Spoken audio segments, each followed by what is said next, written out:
relationship work, and it was the framework within which we wanted to raise our children. Of course, I have friends who are single who are great parents who do this during the course of so, I think we should question.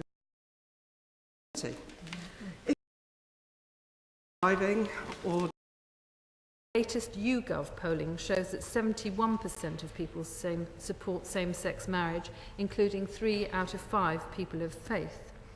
The Noble Lord also alleged that the bill would affect divorce rates. It is true that divorce rates in Spain did increase, but that was because they liberalised their divorce laws at exactly the same time as introducing same-sex marriage. My Lords, in respect of the composition of the Public Bill Committee and the allegations that the membership was stacked, the only reason that the Bill Committee was thus constituted is that the same MPs had previously insisted on a free vote across the Commons.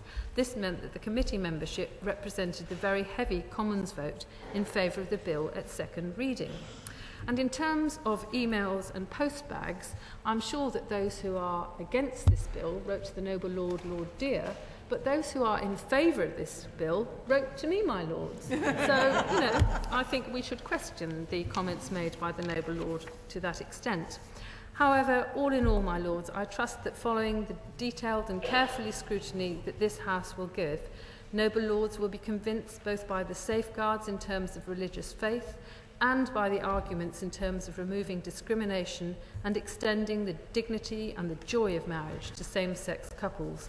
I firmly believe that our society will be strengthened when more couples are able to choose to make a lifetime commitment to each other, and when all members of our communities are able to celebrate their identity and their relationships within the institution of marriage.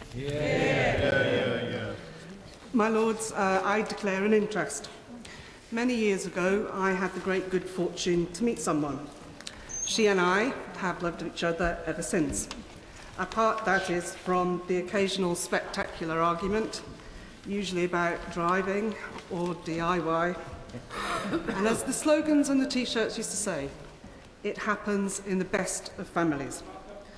It was therefore with great relief that I read the letter from the Bishop of Salisbury to the Noble Lord, Lord Alley, in which he said, whilst marriage is robust and enduring, what is meant by marriage has developed and changed significantly. There have been many changes to what constitutes marriage over the years. In 1836, there was the change that allowed civil marriage. In 1949, there was the change that made the minimum age for marriage 12 years old. Those changes came about because of campaigns that were run by minorities and resisted by majorities for a very long time. But they're not changes that would now be overturned. What we're doing today doesn't undermine any existing or future marriage. What it does is it extends the status of marriage to gay men and lesbians who want to make a public commitment in the presence of their families and their friends, and sometimes their co-religionists. And it reflects the wishes of those people who don't today just want to tolerate lesbians and gay men.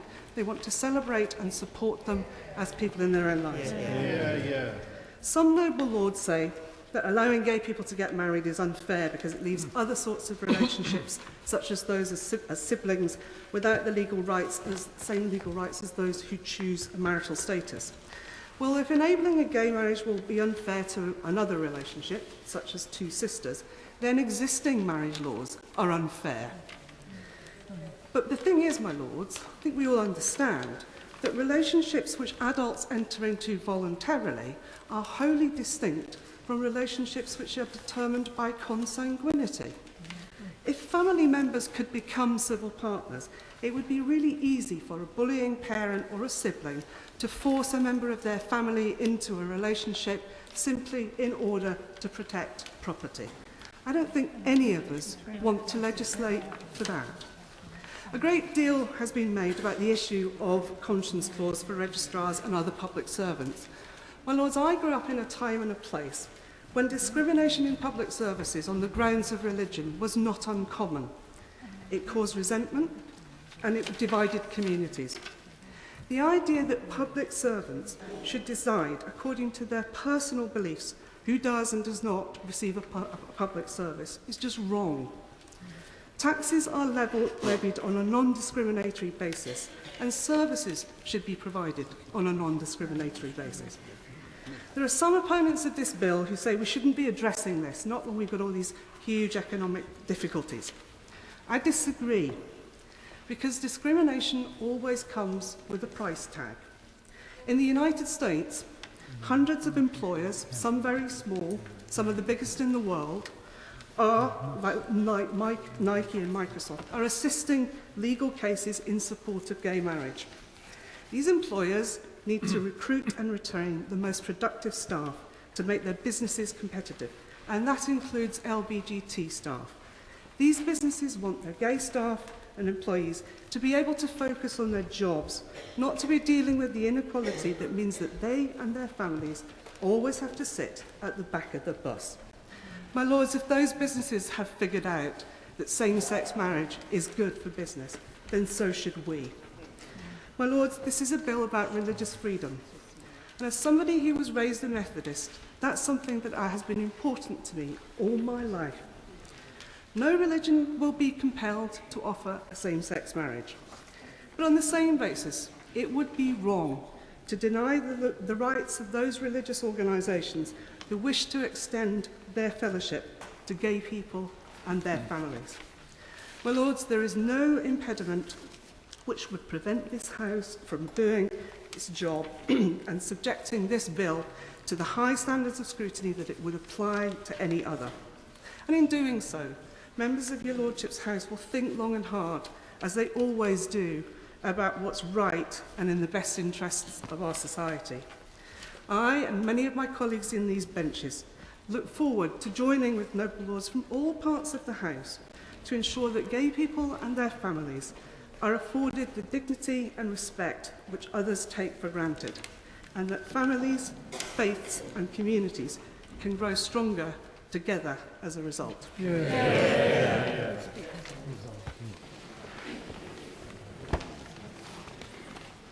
My Lords, the initial proposals, when published at the end of the autumn, have needed much work to get them into today's form.